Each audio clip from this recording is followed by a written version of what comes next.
সুপ্রিয় শিক্ষার্থীরা, আসসালামু আলাইকুম। আশা করি তোমরা ভালো আছো।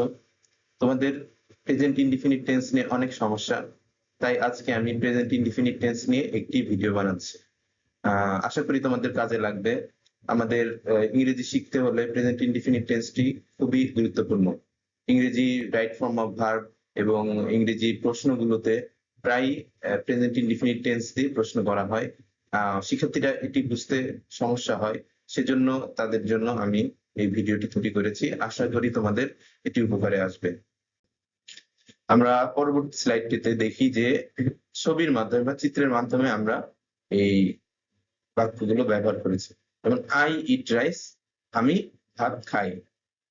মেয়েটি নিয়মিত ভাত খায়, সেজন্য তার বাক্যে আমি ভাত খাই এটি হয়েছে এবং এটা দেখা যাচ্ছে যে ভার্বের প্রেজেন্ট ফর্ম। এরপরের বাক্যটি হচ্ছে যে সে ক্রিকেট খেলে। আমরা এর আগে দেখেছি he plays cricket, say cricket খেলে। এরপরের বাক্যটি হচ্ছে যে I do not eat rice, আমি ভাত খাই না। দেখা যাচ্ছে যে মেয়েটির প্লেটে কলা আছে, অর্থাৎ সে ভাত খায় না। আগের বাক্যটিতে সে বলেছে সে ভাত খায়, কিন্তু এবার বলেছে সে ভাত খায় না। এর পরের বাক্যটি দেখা যাচ্ছে যে হি ডাজ নট প্লে, সে খেলে না। প্রথমের বাক্যটি বলেছিল সে ক্রিকেট খেলে, কিন্তু পরের বাক্যটিতে সে বলছে সে ক্রিকেট খেলে না। যেহেতু সে নামবোধক বাক্য, এজন্য আমাদের সাহায্যকারী ভার্ব প্লাস আনতে হয়েছে। এরপরের বাক্যটি হচ্ছে যে ডু ইউ ইট রাইস, তুমি কি ভাত খাও। এখানে দেখা যাচ্ছে যে সাহায্যকারী ভাবটি আগে এসেছে, দুটি আগে এসেছে এবং প্রশ্নবোধক চিহ্ন হয়েছে। আমরা বাংলাতে সাধারণত এই ধরনের কাজ করি না। আমরা বাংলাতে কি এটি ব্যবহার করলে প্রশ্ন হয়ে যায়, কিন্তু ইংরেজিতে এটি না, সাহায্যকারী ভাবটা আগে আসলে আমরা প্রশ্ন করতে পারি। এরপরে থার্ড পারসন সিঙ্গুলারের ক্ষেত্রে যেমন he, does he play, does he play, অর্থাৎ এই সাহায্যকারী ভাবটা আগে এসেছে। ডাজ হি প্লে, সে কি খেলে। তো আমরা দেখলাম যে এই ছবির মাধ্যমে সেটিকে সহজভাবে বোঝা যাচ্ছে। আচ্ছা, আমাদের আন্ডারস্ট্যান্ডিং টু বা ভার্সেস ডাজ, অর্থাৎ টু ডাজটা বুঝার আমাদের খুবই দরকার। টু এর ব্যবহারটা কখন হয়, আই, উই, ইউ, দে এবং যে কোনো প্লুরাল সাবজেক্টের সাথে টু ব্যবহার হয়। অর্থাৎ এই প্লুরাল সাবজেক্ট হলেও ডু হবে এবং ফার্স্ট পারসন এবং সেকেন্ড পারসন এবং থার্ড পারসন প্লুরাল হলেও আমরা ডু ব্যবহার করব। আর ডাস কখন ব্যবহার হবে, যখন হি, শি, ইট এবং যে কোনো সিঙ্গুলার সাবজেক্ট, যেমন রহিম, দা বয়, বাংলাদেশ, ইন্ডিয়া, পাকিস্তান, যে কোনো দেশের ক্ষেত্রে বা স্থানের ক্ষেত্রেও আমরা যদি সিঙ্গুলার একক কোনো জিনিসকে বোঝাই, তখনই আমরা ডাস ব্যবহার করবো, ডু ব্যবহার না করে। আচ্ছা, গুরুত্বপূর্ণ নিয়মটি হচ্ছে যে বাক্যে ডাস ব্যবহার করলে মূল ভার্বের সাথে এস বা ইএস উঠে যায়। আমরা আগের বাক্যগুলোতেও দেখেছি যে যখন ডাসটি ব্যবহার হয়েছে তখন এস বা ইএস উঠে গেছে। আচ্ছা, উদাহরণ হচ্ছে হি গোস, হি ডাজন্ট গো, বা ডাজ হি গো, সাথে এই গোর সাথে আর ইএস থাকলো না, ইএসটি উঠে গেল। তো আমরা দেখলাম যে ডু বা ডাস এর পার্থক্য। আচ্ছা, পরবর্তী যে স্লাইডটি, এটিতে am is আর এটির ব্যবহার দেখানো হয়েছে। am is আর থাকলে ভার্বে অর্থাৎ এটি মূল ভার্ব হিসেবে ব্যবহার হয়, আবার এটি সাহায্যকারী ভার্ব হিসেবে ব্যবহার হয়।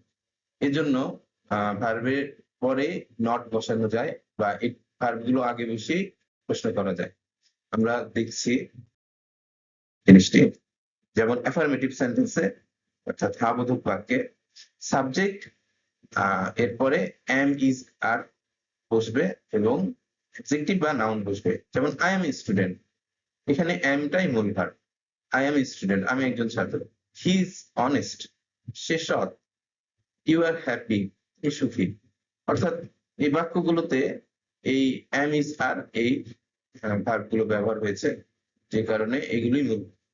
নেগেটিভ সেন্টেন্সটা আমরা দেখি, আই এম নট স্যাড, এর আগে আমরা দেখেছি প্রেজেন্ট ইনডিফিনিট টেন্সে নেগেটিভ করতে হলে ডু বা ডাস ব্যবহার করা হয়েছে, কিন্তু এখানে কিন্তু সেটি করা হচ্ছে না, কারণ এই অ্যামটাই মূল ভার্ব, আর এর জন্য এটি আবার সাহায্যকারী ভার্ব হিসেবে কাজ করে, যে কারণে এরপরে সরাসরি নট বসে যাবে। এখানে ডাস বা ডু ব্যবহার করা যাবে না বা করার দরকার নেই। I am not sad, he is not late, they are not bored, অর্থাৎ এগুলো পরে সরাসরি নট বসে যাবে। আমরা এবার ইন্টারগেটিভ সেন্টেন্সেও দেখি যে একই রকম এম, ইজ, আর এগুলো প্রথমে বসবে, সাবজেক্ট বসবে এবং নাউন বা অ্যাডজেক্টিভ বসবে। দেখা যাক, এম আই রাইট, আমি কি সঠিক, অর্থাৎ এখানে ডু ডাজ আসেনি। Am I right? Is he a doctor, সে কি একজন ডাক্তার? আর ইউ রেডি, তুমি কি প্রস্তুত? অর্থাৎ আমরা দেখছি যে এখানে এম, ইজ, আরটি আগে বসে প্রশ্ন হয়ে গেছে, অর্থাৎ ডু ডাজের ব্যবহার করা হয়নি। আচ্ছা, এই স্লাইডটিতে আমরা দেখি যে ভিজুয়ালাইজেশন অর্থাৎ ছবির মাধ্যমে এই ব্যাখ্যা করা হয়েছে। আই এম এ স্টুডেন্ট, সে একজন শিক্ষার্থী বা একজন ছাত্র, তো সে পড়ালেখা করছে। ইউ আর হ্যাপি, এটিকে দেখানো হয়েছে ছবিতে, সে অনেক সুখী বা খুশি লাগছে। তুমি সুখী, তুমি সুখী। এরপরে হি ইজ অনেস্ট, সে সৎ, দেখা যাচ্ছে যে সে টাকা গুছিয়ে রেখেছে বা খরচ করছে না, বা অন্যের টাকাকে খরচ করছে না। তো হি ইজ অনেস্ট, সে সৎ। পরবর্তী যে ছবিটি সেটিতে দেখা যাচ্ছে আই এম নট স্যাড, আমি দুঃখিত নই, অর্থাৎ এই ডু বা ডাস কিন্তু ব্যবহৃত হয়নি, আম এর পরে সরাসরি নট বসে গেছে, আমি দুঃখিত নই। শি ইজ নট লেট, সে দেরি করেনি, এই ইজ এর পরে নট বসে গেছে। এরপরে দে আর নট পোর, তারা গরিব নয়। তো আমরা দেখছি যে এই বাক্যগুলোতে ডু বা ডাস ব্যবহার হয়নি, সরাসরি নট বসে গেছে। পরের স্লাইডটিতে আমরা দেখি যে প্রশ্নবোধক বাক্যগুলো কিভাবে হয়েছে।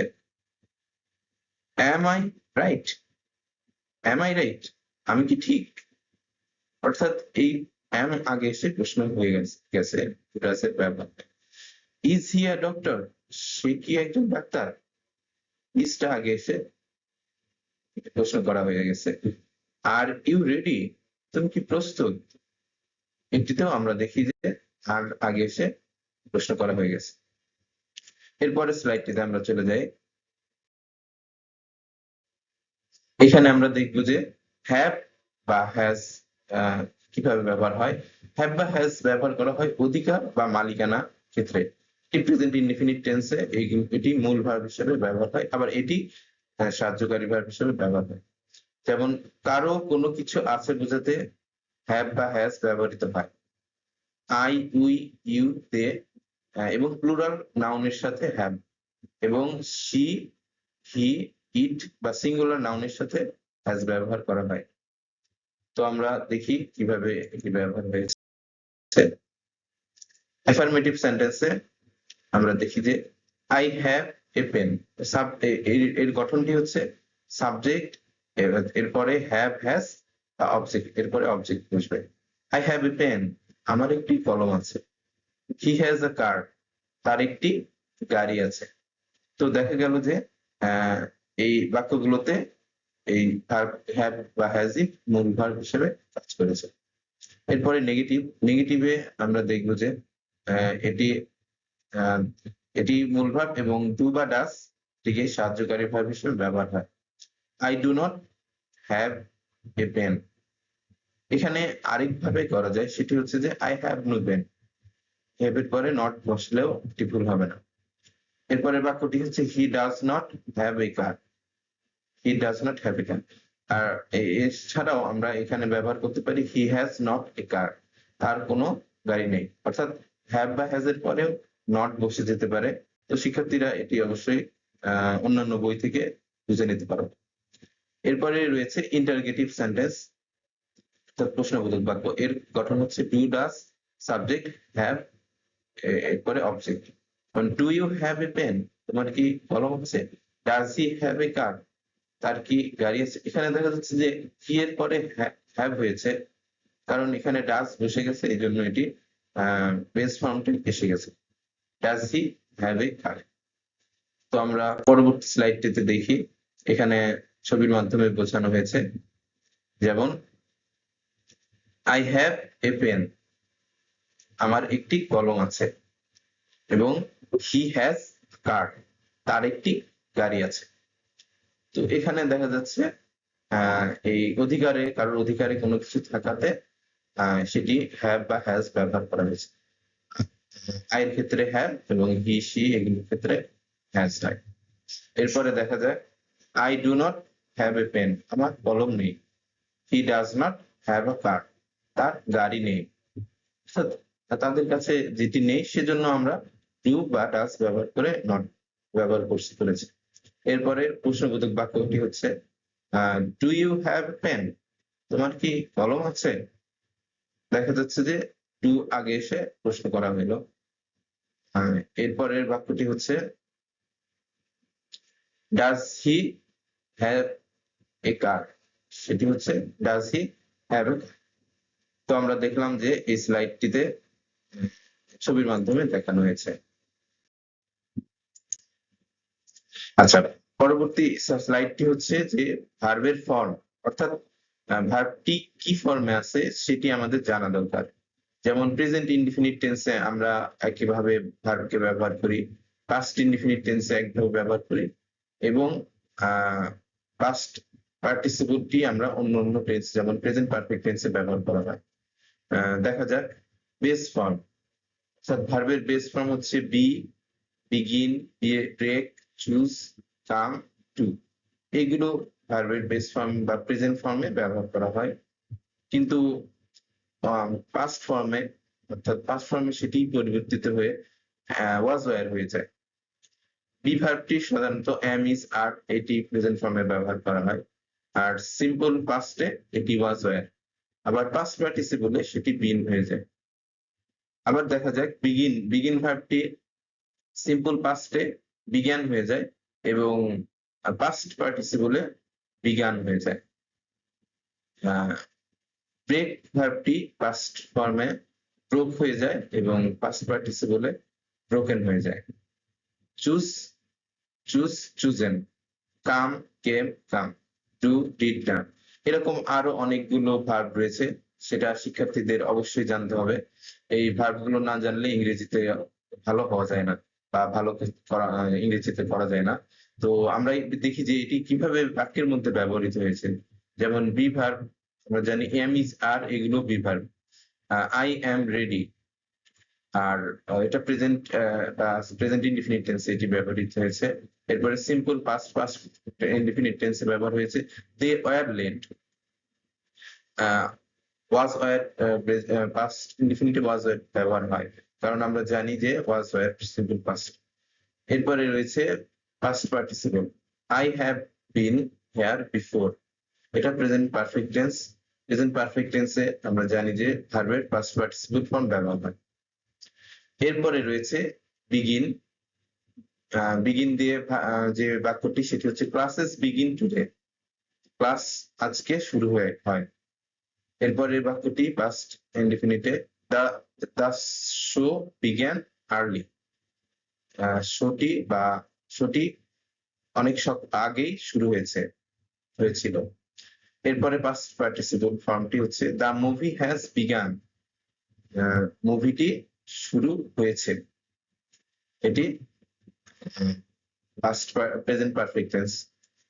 তো দেখা যায় আমরা এইভাবে অনেক বাক্যই আমরা করতে পারি আমরা যদি টেন্সের ফর্মগুলো জানি।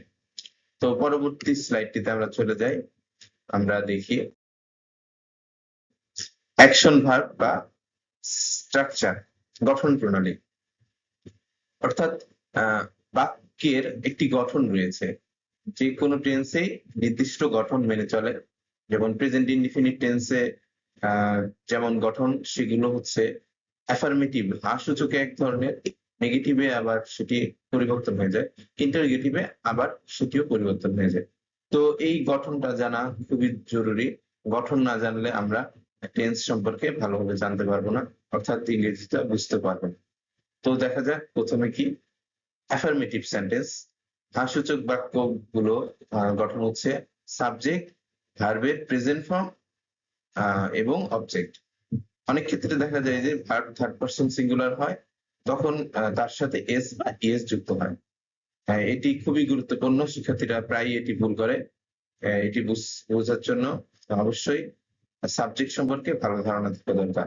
যেমন আই ইট রাইস, আমি ভাত খাই, বা he plays cricket, say cricket খেলে। অর্থাৎ আমি ভাত খাই, এটি আমি হওয়ার কারণে এর ইটের আগে পরে এটার সাথে এস বা ইএস কিছুই হয়নি।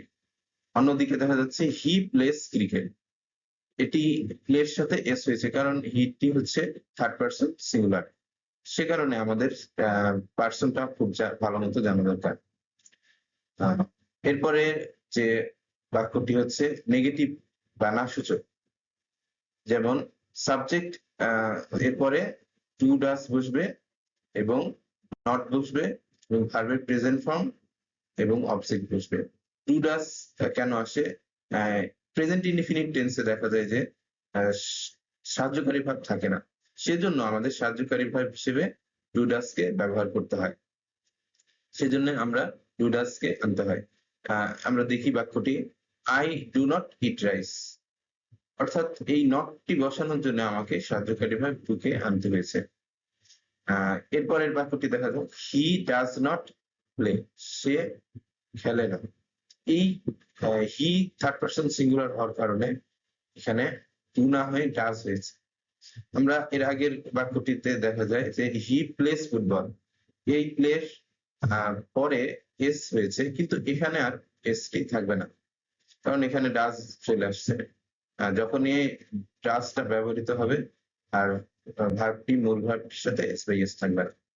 এরপরের যে বাক্যগুলো হচ্ছে ইন্টারগেটিভ বা প্রশ্নসূচক। এক্ষেত্রে আমাদের ডু ডাজ ই ব্যবহার করতে হবে। ডু ডাজ কে প্রথমে আনতে হবে, বাক্যের প্রথমে ডু ডাজ আসবে, এরপরে সাবজেক্ট, তারপরে ভার্বের প্রেজেন্ট ফর্ম এবং অবজেক্ট। দেখি আমরা ডু ইউ ইট রাইস, তুমি কি ভাত খাও, দেখা যাচ্ছে যে ডুটি প্রথমে এসেছে। আবার ডাজ হি প্লে, সে কি খেলে, এখানেও দেখা যাচ্ছে ডাজটি প্রথমে এসেছে। তো আমরা দেখলাম যে কিভাবে এই অ্যাফার্মেটিভ, নেগেটিভ বা ইন্টারগেটিভ প্রশ্নসূচক বাক্য ব্যবহার হয়। আচ্ছা, এখানে সেটি দেখানো হয়নি, তো শিক্ষা